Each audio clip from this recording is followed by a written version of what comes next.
Assalamualaikum warahmatullahi wabarakatuh.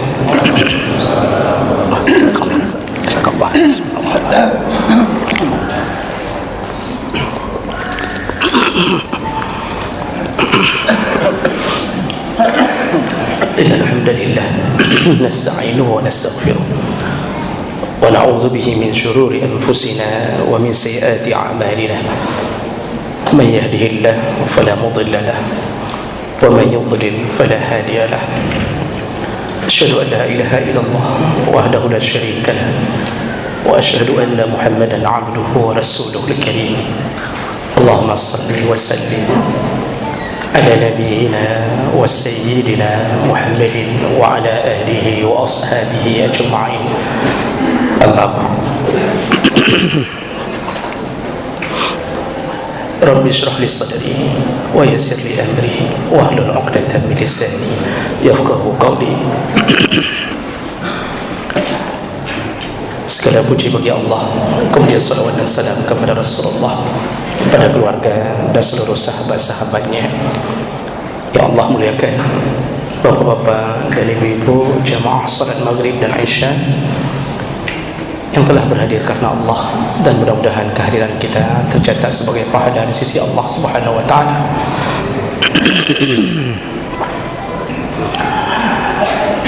Jemaah muliakan Allah, kita akan menghabiskan pada malam ini pelajaran kita tentang adab seorang pekerja atau yang dipimpin.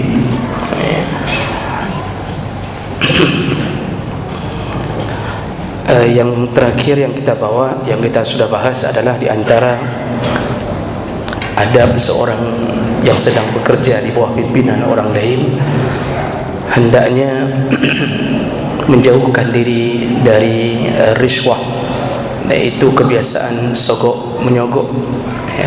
Dan sudah kita jelaskan, ini pekerjaan yang Allah Subhanahu wa taala menyebutkan adalah kebiasaannya Yahudi. Dan itu dilanjutkan oleh orang-orang yang bermental Yahudi. Walaupun kadang-kadang sebagian orang selalu mengutuk Yahudi, tapi perbuatan Yahudi disambung. Salah satunya adalah sogok menyogok.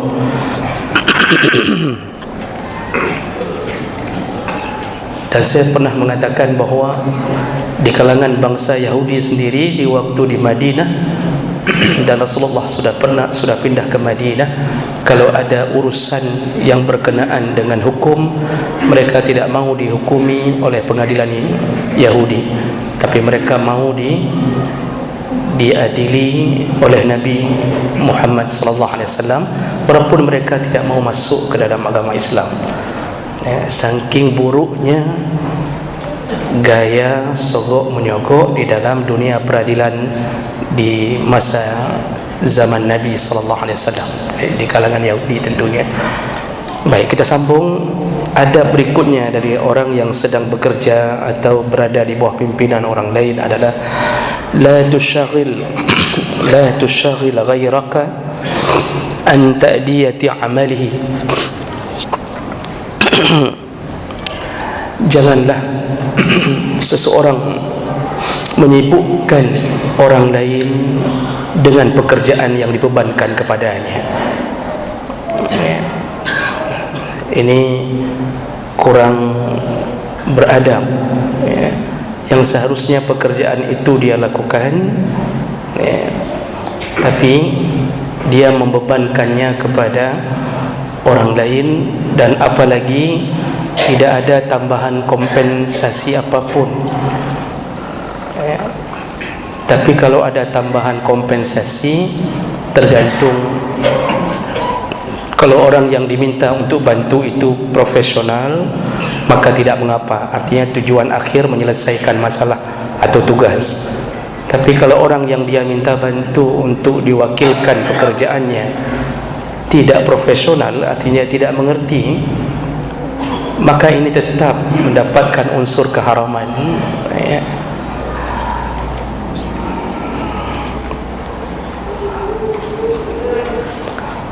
Bapak Bapak Ibu yang dimuliakan Allah Subhanahu wa taala, dan pada akhirnya model-model orang seperti ini ya, yang dia punya jabatan tetapi dia sendiri tidak bekerja ya, padahal ada tupoksi istilahnya ya, ada tugas masing-masing, dia sendiri tidak bekerja.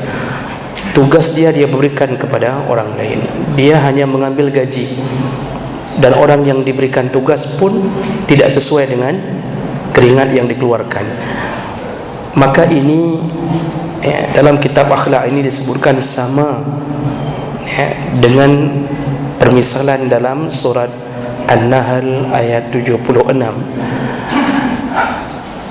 yaitu Allah Subhanahu wa taala berkata, wa daraballahu masalan rajulaini, Allah memberi contoh kepada engkau tentang permisalan dua orang laki-laki, ahaduhuma abkam, salah satu daripada mereka tuli, la yaqdiru ala syai'in, tidak mampu melakukan apapun, wa huwa kallun ala maulahu, dia hanya turut perintah orang yang memerintahkannya, ainama yuwajjihu la ya'ti bi khair, kemanapun dia ditempatkan dia tidak bisa memberi manfaat.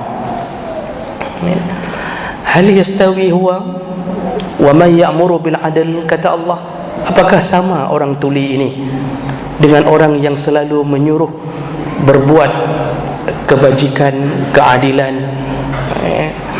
wa huwa ala sirati mustaqim, maka orang yang kedua inilah yang berada di jalan yang lurus. Jadi Allah dalam surat An-Nahl ini membandingkan antara dua orang. Kalau tamsil dalam Al-Quran atau bahasa dalam ulumul Quran al-amsal, tamsilan-tamsilan Allah dalam Al-Quran, itu bukan yang ditamsilkan, itu bukan yang kejadian sebenarnya, tapi untuk menyindir sebuah ibarat yang lain. Di sini apa tamsilannya? Ada dua orang laki-laki, satu tuli. Biasanya kalau sudah tuli itu bersambung dengan bisu. Itu mau diberikan pekerjaan apapun susah. Nah, kemudian dia, kata Allah, ditempatkan di posisi manapun dia tidak bisa, la ya'ti bi khair, dia tidak bisa memberi kebaikan, dia tidak bisa memberi manfaat pada orang lain. Bandingkan dengan orang yang selalu mengajarkan kebaikan, menyuruh keadilan. Nah, ini maksudnya amar ma'ruf nahi mungkar dalam ayat ini. Yang satu tidak bermanfaat, yang satu sangat bermanfaat. Kata Allah, hal yastawi, samakah? Tidak sama. Tentunya Allah ingin mengatakan tidak sama ya. Apa maksud Allah? Jangan sampai kita bekerja tapi keberadaan kita di satu kantor ya, di satu tempat tidak memberi manfaat untuk orang lain sedikit pun. Kebaikan tidak ada, manfaat tidak ada ya. Yang ada kadang-kadang cuma menambah masalah bagi orang lain. Sehingga orang mengatakan semenjak jih kepala nah hancur mendum sabuhnya. Nah, itu sudah mulai keluar kalimat. Kalimat-kalimat lagi nya di tepi Pak, walaupun sakit-sakit benda macam. Jadi orang boleh mengatakan itu dia ditempatkan di sini, apa manfaatnya? Kerja tidak bisa. Komputer on off-nya saja tidak tahu di mana. Apalagi suruh mengetik. Dia suruh jadi cleaning service pun enggak mau. Karena dimasukkan ke tempat kerja itu berdasarkan dari hasil rekomendasi orang, bukan dari hasil skill. Akibatnya apa yang terjadi? Merusak tatanan kerja. Dia dapat gaji besar, orang lain yang dipaksa bekerja atas nama dia gajinya kecil. Maka terjadilah kadang-kadang rasa kesal, rasa benci berlebihan. Jadi ini maksud Allah, jangan jadi seperti orang tuli yang tidak bermanfaat. Ini contoh tuli dalam pekerjaannya contohnya, bukan bermakna orang tuli tidak bermanfaat. Kalau bisa dimanapun kita berada, bermanfaatlah, tinggalkanlah sesuatu yang baik. Kita ingin sering-sering mendakwahkan para orang yang sedang bekerja di satu tempat.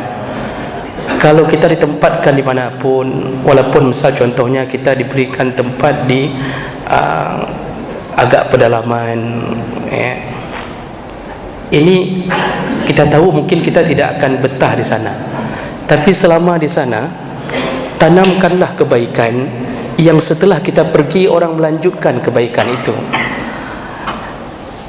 Kita sudah lupa kebaikan itu dan kita tidak bisa hitung lagi berapa orang yang mengikuti kebaikan kita, tapi Allah menghitung. Allah tahu yang kita sudah tidak tahu. Allah tidak pernah lupa yang kita sudah lupa. Inilah perlunya menanamkan kebaikan di tempat kita bekerja. Jadi kalau seandainya kita bekerja profesi apapun, di antara adabnya adalah pikirkanlah pekerjaan itu bahagian daripada menanam pahala. Jadi jangan hanya fikir ke gaji tok-tok, jak kanto gaji, wo kanto gaji. Yang anehnya orang kadang-kadang kalau gajinya tertunda dia marah. Tapi yang kerja dia tunda terus-terusan, dia tidak pernah mencoba mengembalikan gajinya. Inilah yang Allah maksud di dalam surat Al-Mutaffifin, wailul lil mutaffifin, nerakalah, celakalah bagi mutaffif. Orang hari ini mendengarkan kalimat mutaffifin berpikir hanya neraca timbangan saja. Allah sebutkan ciri-cirinya, wailul lil mutaffifin alladzina idza iktalu 'alan nasi yastawfun. Kalau mereka ingin ditimbang barangnya, mereka minta timbangannya harus tepat. Kalau barang mereka yang ditimbang harus tepat. Wa idza kaluhum aw wazanuhum yukhsirun. Tapi kalau dia yang menimbang, dia mengurangi timbangan. Jadi kalau barang dia timbang, orang dia betul-betul teliti jangan sampai barang dia berkurang. Tapi kalau dia menimbang barang orang, yukhsirun, dia akan mengurangi barang orang. Ini mutaffif.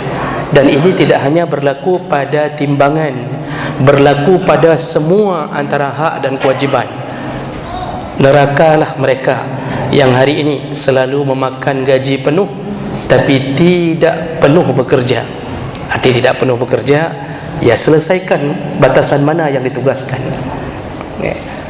Allah dah sebut wailul lil mutaffifin, dan hanya 2 ayat, hanya 2 surat di dalam Al-Quran yang dimulai langsung dengan ancaman neraka. Hanya 2 surat. Ini menunjukkan kemarahan Allah kepada 2 pelaku ini. Yang pertama adalah wailul likulli humazatil lumazah, nerakalah. Wail itu ada bermakna neraka, ada bermakna celaka. Karena wail juga bermakna lembah dalam neraka. Celakalah bagi mereka yang ahli mengupat dan mengejek orang lain. Surat kedua wailul lil mutaffifin. Cuma 2 surat. Surat pertama Al-Humazah, Allah laknat, Allah benci kepada mereka yang mulutnya selalu menggunjing orang lain. Ini berarti berkaitan dengan hak, yaitu hak menjaga perasaan sesama muslim. Ternyata itu diabaikan. Yang kedua, berurusan dengan harta orang lain. Jadi jemaah maka Allah, enggak ada surat lain yang dimulai dengan neraka duluan awal suratnya, cuma 2 surat.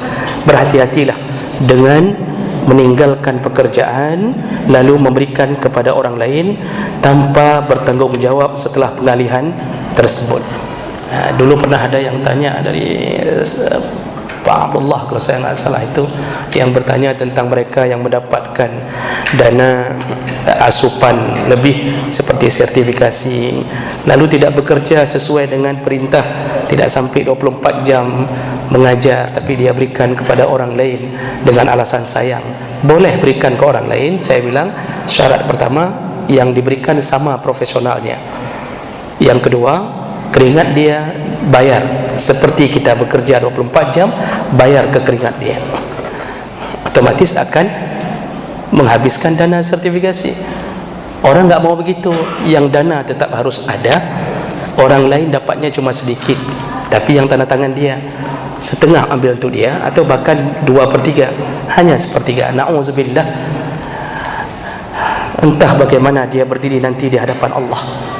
Yang hari ini merasa ahli surga, yang hari ini salat berjamaah, tapi berurusan dengan harta, maka tidak akan bisa salatnya menyelamatkannya kalau sempat hidup menzalimi orang lain. Baik, berikutnya ini kita habiskan malam ini, Bapak. Termasuklah mohon maaf, adab berikutnya, la tushaghil nafsaka asna al-amal bighairi al-amal. Kalau lagi bekerja, adabnya janganlah seseorang melalaikan jam kerjanya dengan amalan-amalan atau dengan pekerjaan-pekerjaan yang tidak sesuai dengan porsi kerjanya. Contohnya di sini, faminan nas may yatrukul amala wa yashtaghil bima la yajib alaihi min muta'alati tilfas. Ada orang yang kadang-kadang di waktu jam kerja sibuk menonton televisi, ya. Kemudian awil la'bi, atau bermain game di komputer kantor, tapi isinya semuanya game, ya. Lalu kemudian ada yang model bermain di luar komputer tapi benar-benar main catur, ya. Jadi yang main batal dengan tu, ini bukan hanya tidak beradab, dia telah meninggalkan amanah. Nah, bagaimana kalau sedang tidak ada pekerjaan? Kalau tidak ada pekerjaan, standby itu siap kalau tiba-tiba dibutuhkan. Tapi kalau sudah model belanja, keluar dengan baju coklat, nah orang lain pakai baju coklat, pakai bunga, nah pasti yang coklat-coklat tu dah ketahuan, pakai baju coklat, jalan-jalan di pasar Impres jam 9, jam 10, duduk di kedai kopi, padahal orang sedang ngantri mungkin untuk membuat ini, membuat itu, tapi dia santai saja, maka hukumnya haram. Dia telah melalaikan amanah. Sedangkan Allah mengatakan, ya ayyuhalladzina amanu addul amanati ila ahliha. Wahai orang yang beriman, tegakkanlah, sampaikanlah amanah kepada orang yang diminta untuk engkau sampaikan amanah. Maka tidak boleh main-main yang sifatnya tidak standby. Tapi kalau seandainya standby, pekerjaan kantor beres, sudah beres, kita sudah lelah, kira-kira menunggu zuhur sedikit lagi, itu mungkin dibolehkan untuk sebentar buka HP, kemudian main game yang bola loncat-loncat itu, apa itu, banyak bola loncat-loncat, pikir sendirilah apa mainannya apa.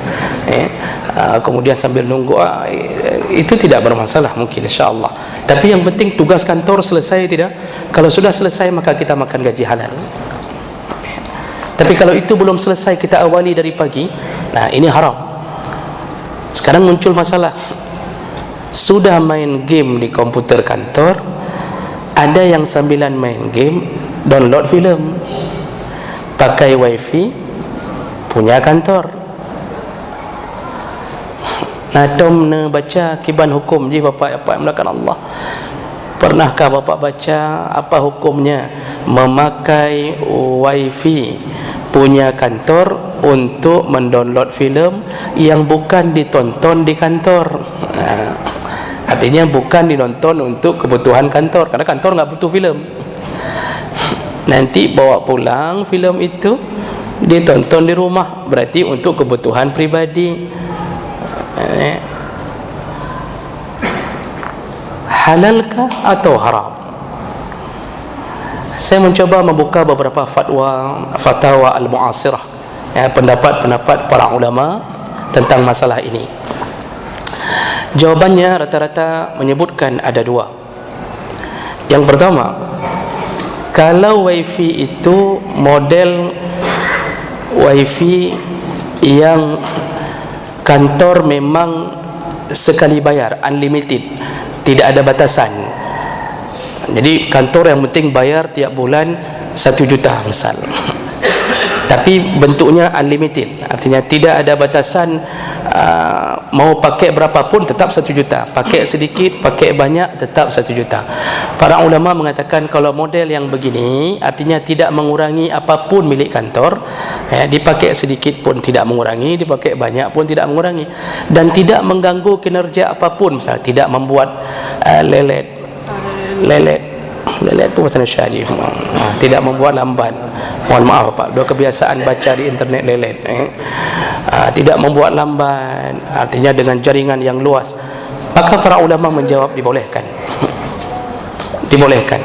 Artinya sambil kerja mungkin kita mau download Al-Quran 30 juz, padahal untuk kepentingan kita dalam mobil, bukan untuk kepentingan kantor.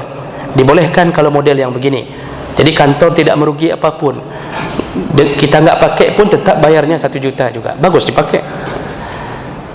Tapi tergantung juga apa yang didownload. Kalau mendownload dosa, tetap dosa. Materinya adalah substansinya, hasil downloadnya itu yang membuat dosa. Kemudian yang kedua, kata para ulama, kalau model kantor wifi-nya berbayar, bukan unlimited, tapi siapa yang pakai berapa besar KB itu dipakai, itu yang dibayar oleh kantor. Ini haram untuk mendownload dengan wifi kantor, kebutuhan pribadi, haram. Ini masuk ke dalam ghulul kemarin yang kita bicarakan. Nanti hari kiamat bawa tu wifi. Kibancara ada bawa wifi hari kiamat. Wallahu alam, jangan suruh bayangkan ke saya.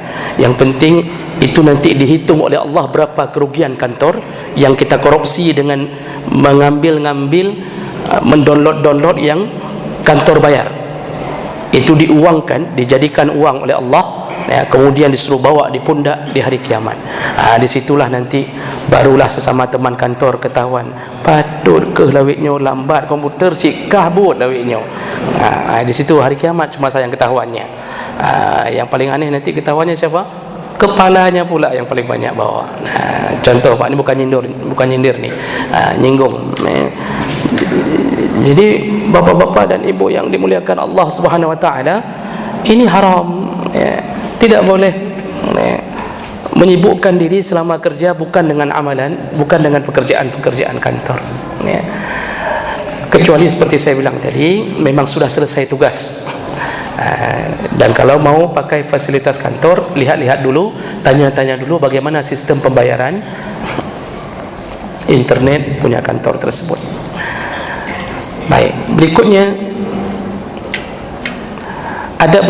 adalah al-alaqah al-hasanah ma'al amilin.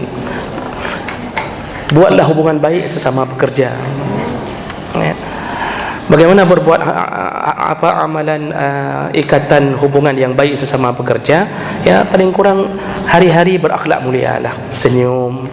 Tapi jangan terlalu senyum kepada istri orang yang bekerja satu kantor dengan kita. Ini mohon dijaga, karena senyuman laki-laki itu berbahaya, apalagi ada jiwa-jiwa kambing bau.